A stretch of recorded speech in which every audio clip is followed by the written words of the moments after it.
aroqni ham O'rta Osiyoga kirib kelish tarixi bor ekan. Amir Olimxonga Nikolay Podsho jo'natgan ekan.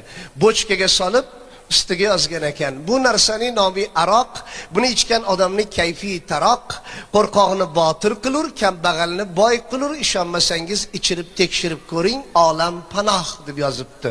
Olam panoh kim? La ilaha illalloh. Amir Olimxon o'qib chiqib buyuribdi. Saltanatimizdagi eng qo'rqoq bilan kambag'alni huzurimga tutib keltiringlar debdi. Eng qo'rqoq bilan kambag'alni tutib keltirishgan, ikkalalari dag' titrarimish, qaltirarimish, biz nima yomonlik qilgan ekanmiz Amir Olimxonga, biz nima gunoh qilgan ekanmiz, Xudojon o'zing asra deb tursa, Amir Olimxon buyuribdi, qani aroqlardan quyinglar debdi. 5-6 piyolani och qoringa bosib ichib, qo'rqoq o'rnidan turib, kayf bo'lgan holda Amir Olimxonga qarab, Amir Olimxon, Olimboy, Olimchik, mehmonga ham shunaqa muomala qiladimi? Eshitganmiz, haramizda kanizaylar ko'p deb.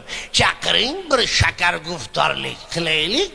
Desa Amir Olimxonni jahli chiqib, jallod deb o'shqiribdi.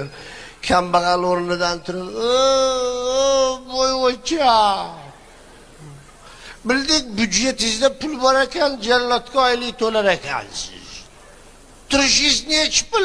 Shu toj taxtingiz bilan qo'shib sotib olamiz sizni."